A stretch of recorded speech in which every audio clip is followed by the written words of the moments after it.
जय हिंद। आज की इस वीडियो में हम जानेंगे प्रधानमंत्री आवास योजना में नाम अप्लाई किस तरह से कर सकते हैं खुद से मोबाइल द्वारा। आपके पास जो जरूरी डॉक्यूमेंट्स होनी चाहिए वो है आधार कार्ड, राशन कार्ड और आपके पास पैन कार्ड होना चाहिए। साथ ही आधार कार्ड से जुड़ा एक मोबाइल नंबर होना चाहिए, क्योंकि उस पर जो है एक वन टाइम OTP भेजा जाता है। जी हाँ दोस्तों, अगर आप मोबाइल से ऑनलाइन अप्लाई करना चाहते हैं खुद से, तो आपके पास आधार कार्ड से जुड़ा मोबाइल नंबर होनी चाहिए, तभी आप अप्लाई कर पाएंगे।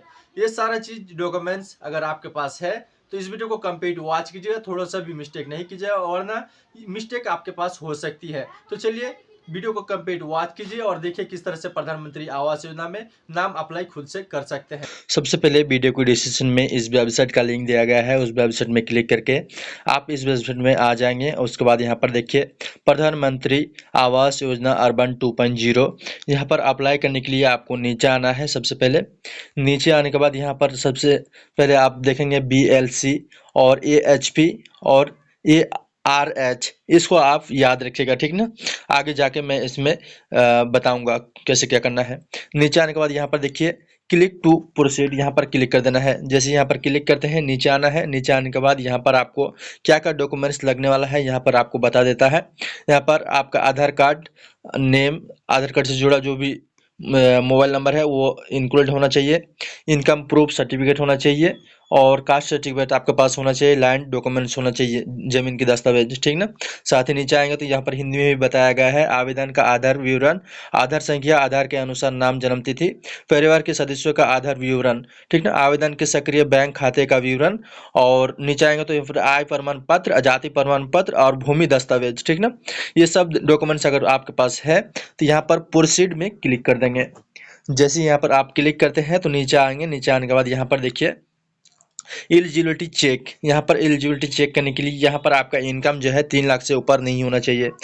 आप ध्यान में रखेंगे कि आपका 3 लाख से नीचे इनकम दे दीजिएगा सालाना। जैसे कि मैं यहाँ पर 1,30,000 दूंगा, ठीक ना। और उसके बाद नीचे आएंगे। नीचे आने के बाद यहाँ पर देखिए BLC, यही मैं सिलेक्ट करूँगा क्योंकि मेरे पास जो है ज़मीन है लेकिन घर बनाने का पैसा नहीं है। याद रखिएगा, अगर आपके पास ज़मीन भी नहीं है और पैसा भी नहीं है तो आप ISS सिलेक्ट करेंगे, ठीक ना। और अगर आप लोन में कहीं से भी घर बनाना चाहते हैं ज़मीन लेकर, ठीक ना, तो यहाँ पर आप सिलेक्ट करेंगे। तो मेरे पास जो है ज़मीन है लेकिन पैसा नहीं है घर बनाने के लिए, तो मैं BLC सिलेक्ट करूँगा। और उसके बाद नीचे आने के बाद यहाँ पर दोनों को नो सिलेक्ट करना होगा, ठीक ना। और उसके बाद चेक एलिजिबिलिटी में क्लिक कर देना होगा। जैसे आप चेक एलिजिबिलिटी में क्लिक करते हैं तो यहाँ पर आपका आधार नंबर जो भी है उस आधार कार्ड नंबर को यहाँ पर इंटर करना होगा, ठीक ना।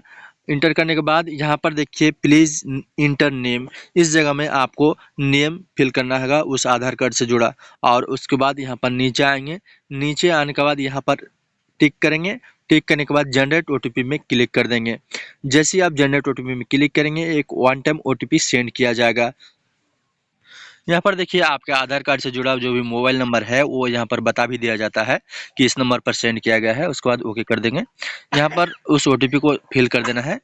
जैसे ही आप फिल करते हैं उसके बाद सबमिट, जैसे ही सबमिट करते हैं ये थोड़ा सा प्रोसेसिंग होगा, ठीक ना। प्रोसेसिंग होने तक आप इंतजार कीजिए। उसके बाद कुछ इस तरह से इंटरफेस आएगी। यहाँ पर आपको नीचे आना है। नीचे आने के बाद यहाँ पर देखिए आपका आधार कार्ड नंबर जो भी दिए थे वो यहाँ पर आ जाएगा। उसके बाद नीचे आने के बाद यहाँ पर आपका पैन कार्ड नंबर दर्ज कर दीजिएगा। यहाँ पर आपका डेट ऑफ बर्थ जो भी है वो यहाँ पर दर्ज कर दीजिएगा। नीचे में आपका मोबाइल नंबर फिल रहेगा, ठीक ना। यहाँ पर एक ईमेल आईडी मांगा जाएगा, वो ईमेल आईडी यहाँ पर दे दीजिएगा। ईमेल आईडी देने के बाद नीचे आइए। जेंडर यहाँ पर दिख रहा है, जेंडर में जेंडर सेलेक्ट कर लीजिएगा। आप मैरिटल स्टेटस क्या है, मैरिड है या फिर सिंगल है, वो यहाँ पर दे दीजिएगा। उसके बाद यहाँ पर देखिए फादर डिटेल में यहाँ पर जो है क्लिक कीजिएगा। क्लिक करने के बाद यहाँ पर देखिए ये मेन चीज़ है। बहुत सारे यूजर जो है हमें कमेंट किया था कि मेरा सर जो है पिता मर गया है तो अब वहाँ पर आधार कार्ड मांग रहे हैं। तो देखिए यहाँ पर अगर आप स्वर्गीय देते हैं तो यहाँ पर जो है आपका आधार कार्ड नहीं मांगा जाएगा। जैसे कि मैं स्वर्गीय सेलेक्ट कर रहा हूँ, ठीक ना। स्वर्गीय जैसे ही मैं सिलेक्ट करूँगा तो यहाँ पर देखिए एक ऑप्शन आ जाएगा।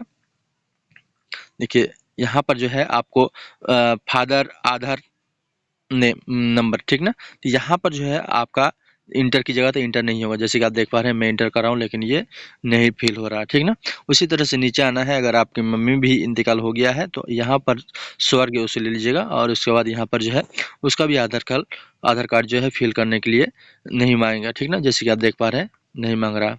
तो उसी तरह से आपको जो है अपना पिता का नाम लिख देना, सिर्फ नाम चाहिए, ठीक ना। और उसके बाद नीचे आइएगा तो यहाँ पर देखिए मदर का नाम, यहाँ पर मदर का नेम फिल कर लीजिएगा।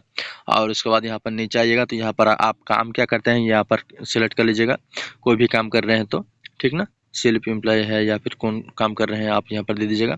आवेदन का वैधता, आप क्या ये कर रहे हैं, ठीक ना, काम क्या कर रहे हैं उससे जुड़ा, तो उसको यहाँ पर फिल कर लेना है, ठीक ना, डॉक्टर है या क्या है। उसके बाद आप मुस्लिम है या फिर हिंदू है वो यहाँ पर सेलेक्ट कर लीजिएगा, ठीक ना। यहाँ पर आप कैटेगरी वर्ग, आप किस जाति से आते हैं, किस कैटेगरी में आते हैं वो यहाँ पर सेलेक्ट कर लेना होगा आपको, ठीक ना। और उसके बाद नीचे आइएगा तो यहाँ पर देखिए आपको कास्ट सर्टिफिकेट अपलोड करने के लिए बोला जा रहा है, तो आपका जहाँ भी कास्ट सर्टिफिकेट है उसको आप अपलोड कर लीजिएगा, ठीक ना। उसके बाद अपलोड में क्लिक कीजिएगा तो अपलोड हो जाएगा। नीचे आइएगा तो यहाँ पर देखिए एजुकेशन आप कहाँ तक पढ़े हैं वो यहाँ पर सेलेक्ट करना पड़ेगा, तो अगर नो एजुकेशन है तो आप नो ही रहने देंगे। और नीचे आने के बाद यहाँ पर देखिए एक ऑप्शन आ रहा है, इसे आप यस कर लेंगे, ठीक ना। यस करने के बाद नीचे आएंगे, नीचे आने के बाद यहाँ पर जो है सेव एंड कंटिन्यू में क्लिक करेंगे। जैसे ही आप सेव एंड कंटिन्यू में क्लिक करेंगे तो अगला पेज कुछ इस तरह से खुल जाएगा, ठीक ना। यहाँ पर सबसे पहले आपको क्या करना है, आपका जो है रिलेशन में कौन कौन रहता है उसका जो है डेट ऑफ बर्थ यहाँ पर सेलेक्ट कर लेना है, ठीक ना। यहाँ पर आपको जो है आपका कौन है जिसे आपको सेलेक्ट कर रहे हैं, तो वाइफ है या फिर फादर है वो यहाँ पर सेलेक्ट कर लेना होगा आपको, ठीक ना। यहाँ पर आप क्या है वो मैरिड मेल या फिर फीमेल वो यहाँ पर सेलेक्ट कर लीजिएगा, ठीक ना। और उसके बाद उसका आधार नंबर यहाँ पर इंटर कर लीजिएगा, ठीक। और यहाँ पर जो है सिलेक्ट में क्लिक कीजिएगा, हाउस वाइफ है या फिर वो क्या है वो यहाँ पर आप सिलेक्ट कर लीजिएगा, ठीक ना। और उसके बाद यहाँ पर जो है अगला पेज कुछ हाउस डिटेल में क्लिक कीजिएगा तो अगला पेज इस तरह से इंटरफेस आएगा, ठीक ना। यहाँ पर आपको पूछा जाएगा, ऊपर में नो ही रहेगा, यहाँ पर 1,30,000 रहेगा। और यहाँ पर आपको इनकम सर्टिफिकेट अपलोड करना होगा, ठीक ना। जो इनकम सर्टिफिकेट वहाँ पर आपने 1,30,000 दर्ज किया था उसी को जो है अपलोड करना पड़ेगा। यहाँ पर अपलोड करने के बाद अपलोड में क्लिक कीजिएगा तो ये अपलोड हो जाएगा। अपलोड होने के बाद यहाँ पर देखिए एक ऑप्शन आ रहा है, इस कस्बे शहर में रहने की वर्ष संख्या, आप जहाँ से भी अप्लाई कर रहे हैं वहाँ से कितना दिन से आप उस पते पर रह रहे हैं, ठीक ना। तो यहाँ पर सिलेक्ट में क्लिक करेंगे और यहाँ पर जो है 1 बार से 2 बार से आप सेलेक्ट कीजिएगा, आप जहाँ से भी रह रहे हैं। जैसे कि मैं इतना दे दिया। उसके बाद ओनर है तो ओनर में क्लिक कर दीजिएगा और रेंट में रहते हैं रेंट में क्लिक कीजिएगा। उसके बाद यहाँ पर देखिए छत के आधार पर मौजूदा घर का प्रकार, तो आपका घर पक्की है या फिर कच्ची है वो यहाँ पर आपको देना पड़ेगा। तो यहाँ पर देखिए कच्ची में सेलेक्ट कर लीजिएगा। जैसे ही आप कच्ची में सेलेक्ट करते हैं तो यहाँ पर थोड़ा सा सर्चिंग होगी। यहाँ पर आपका घर का एड्रेस अगर सेम है तो यहाँ पर सेम में क्लिक कीजिएगा, ठीक।